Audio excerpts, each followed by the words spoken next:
In a world where people throw things away, one country found its future in the trash. What if I told you that the garbage you throw away today could save a whole country? This isn't made up. It's not some feel-good movie story. It's happening right now in the hot heart of West Africa, where the dust never stops and the winds carry more sadness than hope. Burkina Faso is a country with no ocean that people often forget about. But they're quietly changing their future, and they're doing it with trash. To many people, Africa has been either a place to take things from or a place that needs help. And Burkina Faso has been called the poorest of the poor, the forgotten shadow of the continent. Its deserts get bigger each year. Its cities are drowning in plastic. Its people are left behind. But something happened in 2022. A person rose up from the crowd. Not a politician, not a diplomat, but a soldier. Young, unshaken, with fierce eyes, full of belief. Captain Ibrahim Traoré. He didn't wait for world meetings or help from other countries. He didn't chase fancy climate deals or applause from big conferences. He looked at trash and saw the truth. The plastic bags rotting in ditches, the rusty cans and broken wires choking the streets, the smoke rising from burning dumps at the edge of the city. To the world, these were waste. But to Traoré, they were the last money of survival. Because when the land fails you, when the wells go dry and no one comes to help, you look around and realize the only thing left is what the world left behind. And so he said, not a war, but a coming back to life. We will rebuild with what they throw away. No speeches, no saviors, just a plan. Trash was no longer garbage. It was gold. It was fuel. It was dignity. And yet we must not forget the ashes. The child sleeping on a garbage dump. The mother cooking over burning plastic. The soil that cracked open like a wound. That was the beginning. That was the quiet before the fight. They weren't begging for change. They were becoming it. This is not just a story about recycling. This is a story about taking back control, about daring to believe that even what's been thrown away, even a country, can be born again. When the world turned its back on us, we turned to ourselves, not to survive, but to rise. It didn't begin with a rule. It began with a decision to stop waiting. When Captain Ibrahim Traoré looked out over the streets of Ouagadougou, he didn't see garbage. He saw money. He saw plastic bags as possible insulation for homes. He saw rusty metal as future building material. He saw garbage dumps as power plants that nobody was using. But more than that, he saw people drowning in sadness because no one had dared to give meaning to what they already had. And so he made a decision. Burkina Faso would not wait for someone to save them. It would build its own salvation. That decision started a quiet revolution, one not shown on TV, not paid for by billion-dollar promises, but made by hands in the dirt, by people long ignored who were rising up. JR's government started what the West called a waste program. But that phrase is too clean, too cold. This wasn't a program, it was a new way of thinking about value. Burkina Faso didn't have oil wells, but it had burning dumps. It didn't have solar farms, but it had heat and tough people. It didn't have Silicon Valley, but it had young people with ideas born from hardship. And so, the plan was simple, but radical. Turned trash into power. Turned garbage dumps into jobs. Turned shame into strategy. The government doubled its money spent on recycling equipment compared to the year before. And didn't stop there. They gave small grants to street collectors. They trained young people to fix up metal and electronic waste. They funded compost centers that turned food scraps into fertilizer. Traoré did not ask his people to believe in him. He asked them to believe in themselves. We will not be defined by what we don't have. He said, we will rise through what we've been left with. And they did. Across the edges of the capital, Recycling centers began to buzz with life. What was once burned was now bundled, processed, and sold to other countries. Plastic bottles turned into roofing tiles. Tires became fuel. Old wires were taken apart into copper and sold on world markets. Within a year, the waste business was making over $20 million in value. Not from buying things from other countries, but from local work, local knowledge, and local courage. That's the power of the spark. It starts where no one's looking. It spreads when no one's listening. It burns brightest in places the world has written off. This is not about helping the environment. This is about survival with dignity. This is not aid. This is taking back control. Before the headlines, before the reports, it was the women who showed up first. You want to know who rebuilt this nation? It wasn't foreign experts in fancy suits. It wasn't CEOs on video calls. It was women armed with gloves and bags and rock-solid determination who stepped into the garbage dumps and said, "This ends with us." From the back streets of Bobo Dioulasso to the waste areas of Ouagadougou, it was women's groups who answered Trower's call, not with slogans, but with sweat. They organized door-to-door collection routes. They learned how to sort plastics by grade, by texture, by use. They built their own supply chains barefoot and bold and turned piles of shame into inventories of hope. And they did it while raising children, feeding grandparents, and surviving the weight of a world that had long erased their names. Take the Recycle Fee Collective. It started with 10 women, widows, single mothers, some who couldn't even read. Today, over 150 women strong, exporting. Fixed up mats, handbags, and school backpacks across West Africa. They took plastic bags, yes, the ones choking goats and clogging drains, and stitched them into dignity. Their products now sit in fancy stores, from Dar es Salaam to Abidjan. They didn't just clean the streets, they cleaned the story. And the government saw it, knows too. Small loans, training programs, grants. For the first time in generations, investment chased women, not the other way around. But here's the truth. They were already rich. Not in money, but in skill. Not in degrees, but in dignity. Not in capital, but in commitment. These women became managers, trainers, tax-paying business owners. They sat on local councils. They began teaching job courses. They rewrote what it means to lead in Burkina Faso. This wasn't charity. This was feminism born in fire, not in hashtags, but in hustle. We didn't ask for a seat at the table, one said. We built our own out of recycled wood. And now their impact ripples into the next generation.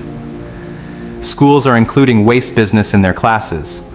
Girls who once walked miles for water now walk into workshops, heads held high, ready to inherit more than just hardship. This is the kind of revolution the world rarely celebrates, because it doesn't explode. It builds quietly, steadily, powerfully. If you've ever felt unseen, remember these women. They were told they were throwaway. Instead, they built an economy. They were told to leave if they wanted a future. Instead, they stayed and built one.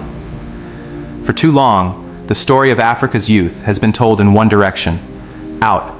Out of villages, out of nations, out of hope. They were told, go to Europe, go to America, go anywhere but here, because here, the ground gives you nothing. But in Burkina Faso, something shifted. Because when trash began to turn into income, into energy, into pride, young people didn't run. They rolled up their sleeves, grabbed the wheel, and drove the movement forward. At the center of it all, a simple question. What if waste isn't the end, but the beginning? That question ignited a generation. Meet Green Foso, a youth-old app that connects households with waste collectors in real time. Think Uber, but for garbage. Families now schedule pickups from their phones, track recyclables, and even earn discounts on groceries for their efforts. This wasn't charity. This was tech with teeth, born out of frustration, molded by need, powered by courage. And it didn't stop there. University students in Ouagadougou began building solar P-powered incinerators that burn plastic without toxic smoke. Rural teens developed biofuel from old tires and cooking oil. Hackers and coders launch platforms to map trash hotspots using drones. This isn't theory. It's transformation, and it's local. Vocational schools began aligning with the new waste economy. Courses now teach eco-manufacturing, environmental data science, biodegradable product design, and with every new skill, a new citizen rises. One who doesn't beg for opportunities, but builds them. In districts once choked by unemployment, youth joblessness has dropped by 15% in just 2 years. Young people now own small businesses, design export-ready products, and lead climate education workshops in their communities. They're not sidekicks in someone else's development story. They're the authors of their own future. Managing waste isn't dirty work. One 23-year-old engineer said it's nation building. With over 70% of Burkina Faso's population under 30. This isn't a phase. This is a foundation. Unlike donor-funded programs that come and go, this youth-led movement is rooted in national pride, fueled by necessity, and sharpened by innovation. These young people aren't escaping Burkina Faso. They're staying, they're leading, and quite literally, they're cleaning it up. To every young African who's ever been told, "You can't look here," Burkina Faso just proved you not only can, you must. The planet is choking.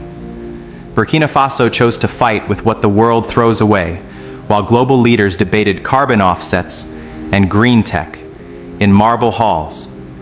Burkina Faso was on the ground, getting dirty, getting real. They didn't have luxury conference centers. They didn't have billion-dollar green bonds. What they had was trash, and they turned it into a sword. In a region where desertification swallows over 300,000 acres of farmland each year, in a country where droughts last longer than hope, this waste revolution didn't just clean the streets, it cut through the climate crisis. Within just 2 years of launching its waste-to-wealth transformation, Burkina Faso slashed over 100,000 tons of CO2 emissions annually, not through magic, through systems. Today, over 40% of urban waste is either recycled or composted. A number most developed nations still struggle to reach. In the ripple effect, farmers in rural provinces now have access to nutrient-rich compost created from what used to be discarded banana peels, food scraps, and decaying vegetation. Their crop yields have risen by 30%, turning dead soil into living wealth. That's not a theory. That's a miracle with data. Meanwhile, old car tires no longer pile up in alleys. They're being transformed into biofuels that power mills and tuk-tuks. Cooking oil is being purified and reused instead of dumped into the soil. Even university labs are testing solar-powered incinerators that reduce plastic volume without releasing poisons into the air. This is not climate idealism. This is climate engineering from below. Burkina Faso is fighting the environmental war not with promises, but with prototypes. Climate change isn't only stopped by awareness, said one student at the Ouagadougou workshop. It's stopped by tools. We are building them. International eyes are opening. The World Bank, the European Union, and even Silicon Valley green tech investors are now watching closely, not to teach, but to learn. They're studying a model where trash is energy, waste is economy, climate resilience is community powered. Because unlike carbon markets that reward the rich for polluting less, Burkina Faso's solution starts at the bottom and lifts everyone up. And in doing so, it delivers something more precious than money or emissions credits. It delivers dignity to every village flooded, every child coughing from toxic air, every mother planting in cracked earth. This is your proof. The fight is not hopeless. The sword is already in your hands. This wasn't supposed to happen. That's exactly why it did. When the revolution began, no one was watching. Now they're flying in to see it. Delegations from Ghana, Niger, Senegal, even parts of Europe have landed in Burkina Faso, not for ceremonies or aid deals, but to walk through its recycling hubs to study how a nation with so little built a system that works. And here's the twist. It's not the high-tech gadgets that impress them. It's the logic, the scalability, the roots. This is not a foreign imported blueprint. It's a homegrown ecosystem fueled by local hands, mobile technology, and radical trust. Burkina Faso pioneered decentralized recycling hubs, micro centers scattered across urban and rural zones, making waste collection accessible, efficient, and income generating. It developed mobile apps for mapping collection routes, revenue sharing models for informal workers, and even cooperative export licenses for women-led recycling groups. Trash became infrastructure, trash became currency, trash became soft power. Now regional bodies like ECOWAS are discussing how to replicate the model across West Africa. And the results? Burkina Faso has begun exporting eco-products born entirely from waste. Recycled bricks used in low-income housing, fashion accessories made from upcycled textiles, compost-based fertilizers sold to neighboring nations. Each item carries more than function. It carries a message. Africa is not waiting. Africa is leading. At the Nairobi Circular Economy Summit, Burkina Faso was named one of Africa's top 5 climate innovation nations, standing shoulder to shoulder with economies 10 times its size. This isn't a charity narrative. This is geopolitics rewritten through ingenuity. For decades, the global North defined influence through trade, military, or media. Now, in conference rooms from Abidjan to Brussels, people are speaking of the Burkina Faso model. And what is it? It's a roadmap where climate solutions are born from communities. Women lead, not follow. Youth invent, not flee. Waste becomes wealth, not in theory, but in markets. This is no longer just a national policy.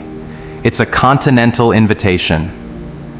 Burkina Faso is now building new diplomatic relationships, not by asking for help, but by offering answers.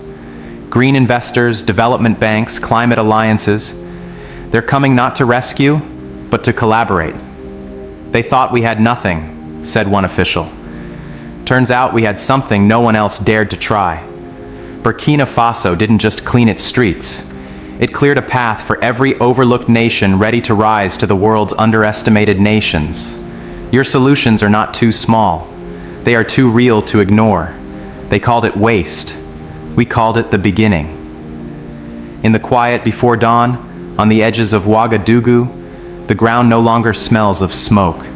It smells of soil. Real living, fertile soil. The land that once cracked open from drought now holds seeds. The mothers who once scavenged through trash now sign paychecks. The youth who once dreamed only of escape now dream in blueprints, in apps, in solutions. What changed? Not the world, not the weather, them. Burkina Faso chose to become the proof the world said didn't exist. Proof that a nation buried under centuries of extraction, neglect, and desert winds could rise. Not in someone else's image, but in its own fierce silhouette. Trash was just the medium. The message: we are not broken. We are not your burden. We are builders. That's the flame. And now it's spreading. To the mothers in Suni turning food scraps into compost. To the youth in Baltimore, building AI tools for cleaner streets. To the girl in Lagos watching this story and realizing I can lead and I don't need permission. Because what Burkina Faso did wasn't just fix a system. They flipped the narrative. They said, "We will not be defined by what the world discards. We will not wait for the West to save us. We are not your charity case. We are your challenge and your teacher." And that flame, it doesn't burn with rage. It burns with clarity, with faith, with the quiet power of people who know exactly who they are. When there was nothing, we built something. When there was no light, we became fire. Today, Burkina Faso's trash economy is worth over $20 million. But that number, impressive as it is not the legacy. The legacy is this: dignity is scalable, resilience is transferable, revolution is local. So now we ask you, not just as viewers, but as brothers and sisters in a global community, what is your waste? What have you been taught to throw away in yourself, in your people, in your homeland? Because somewhere in that pile is a spark waiting, watching, wanting to rise. And when it does, the world will say, "How did they do it?" And you'll say, "We never threw ourselves away." Burkina Faso lit the way with garbage. What's stopping the rest of us? If this story moved you, share it, speak it. Let it burn through the silence.